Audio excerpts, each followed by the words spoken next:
I'm going to show you how to play in octaves, and then I'll give you 3 octave exercises. When you play in octaves, you always skip over a string. You play the lower note with your first finger and the upper note with either your third or fourth finger, depending on what strings you're playing. If the lower note is on the 5th or 6th string, you'll play the upper note with your third finger 2 frets higher and skipping over a string.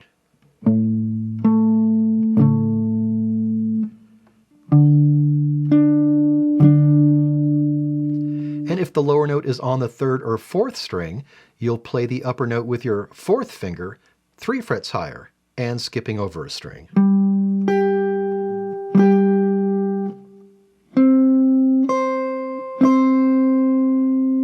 And you need to mute that string that's between the 2 fingers, especially if you're strumming, but even if you're finger picking, you need to mute that string so you avoid sympathetic vibrations. Sometimes one note can cause an open string to ring, and we don't want that. To mute that string, you take your first finger, and instead of playing on the fingertip, you flatten your finger a little bit so you can feel the pad of your finger touching that string that's between the 2 fingers, just enough to mute it. You don't want to press it down, but as long as you can just kind of feel that string, you're muting it and you get a nice clean octave.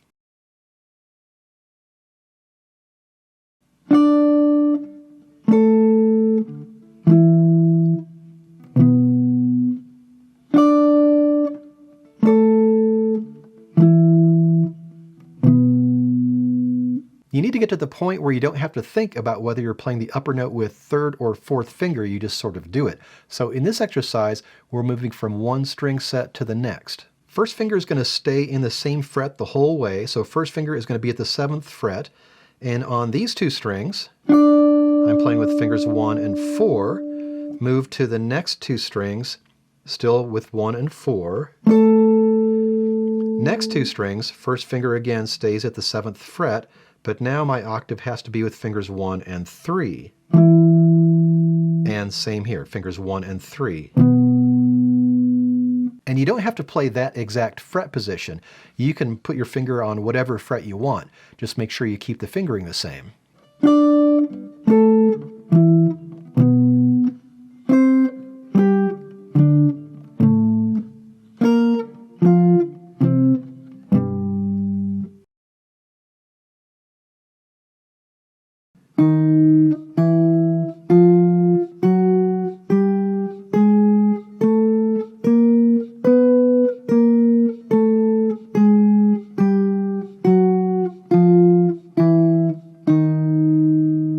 Another important skill for octave playing is maintaining the same finger position. In this exercise, we're just sliding up and down the same 2 strings, making sure to keep the position the same the whole way. Make sure you practice this on all string sets. I just played on strings 2 and 4, so I was holding down fingers 1 and 4 the whole way. And I just played up until my pinky was at the 12th fret. You can play up as high or as low as you want. Hold those same 2 fingers down if you do this on strings 1 and 3.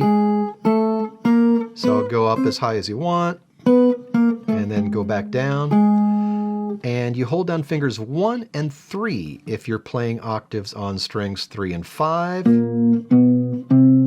Again, go up as high as is comfortable on your guitar, and then go back. And also those same 2 fingers, fingers 1 and 3, if you're on strings 4 and 6. Go up as high as you want, and then go back. Maintain that same finger position and make sure you're muting that string with your first finger.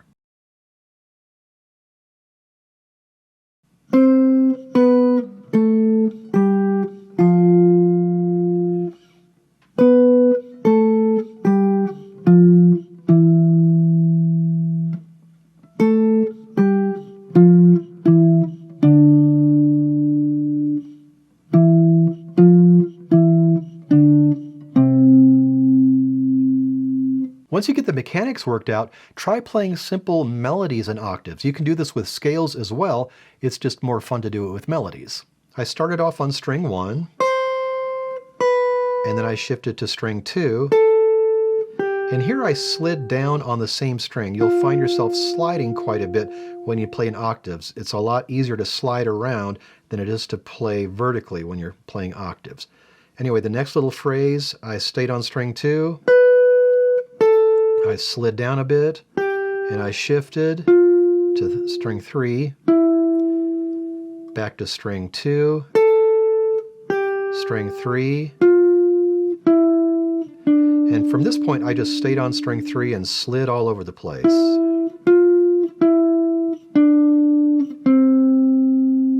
Once you've worked out the upper octave, add the lower octave. So this will be with fingers 1 and 4, and really what I do here is I don't really pay attention to both fingers. I'm mostly paying attention to the finger that's playing the highest note.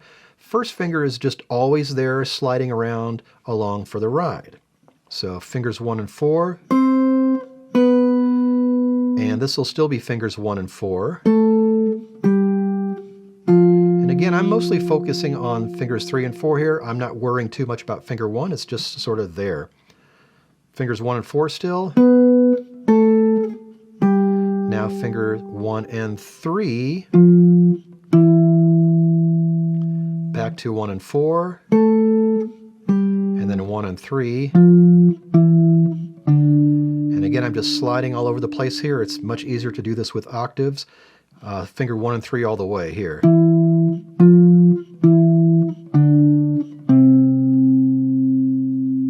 Once you add that lower octave, you may have to experiment to figure out when is a good time to shift to the next set of strings, because sometimes you'll find yourself down at the end of the fretboard running out of room with the lower octave. And with enough time and practice, you'll get a good sense of when is a good time to shift to the next string set.